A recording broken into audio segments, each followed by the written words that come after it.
270 വർഷത്തെ ഇടവേളയ്ക്ക് ശേഷം ഭാരതപ്പുഴയുടെ തീരത്ത് പുനർജനിച്ച മഹാസംഗമമാണ് തിരുനാവായ മഹാമാഘ മഹോത്സവം.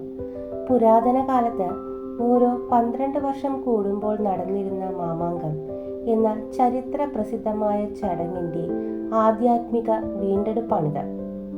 2026 ജനുവരി 18 ആരംഭിച്ച മഹാമാഘ മഹോത്സവം 2026 ഫെബ്രുവരി 3 പര്യവസാനിക്കുന്നു.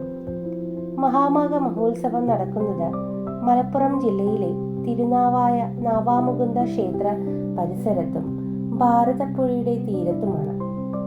ഈ വർഷത്തെ മഹാമാഘം പ്രധാനമായും ആധ്യാത്മികവും സാംസ്കാരികവുമായ ആഘോഷങ്ങൾക്കാണ് മുൻഗണന നൽകുന്നത്. ഭാരതപ്പുഴയിൽ പുണ്യസ്നാനം നടത്തുന്നത് ഏറ്റവും പുണ്യകരമായി കണക്കാക്കപ്പെടുന്നു.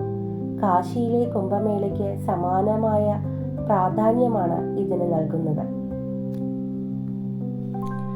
ഭാരതപ്പുഴയെ ദക്ഷിണ ഗംഗയായിട്ടാണ് വിശ്വാസികൾ കരുതുന്നത്. ഗംഗാതീരത്ത് നടത്തുന്ന ബലിതർപ്പണത്തിന് തുല്യമായ ഫലം നിളയുടെ തീരത്ത് നടത്തുന്ന കർമ്മങ്ങൾക്കും ലഭിക്കുമെന്നാണ് വിശ്വാസം.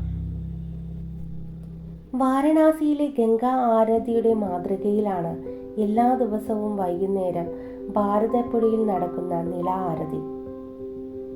കാശിയിൽ നിന്നുള്ള പൂജാരിമാരാണ് ഇതിന് നേതൃത്വം നൽകുന്നത്.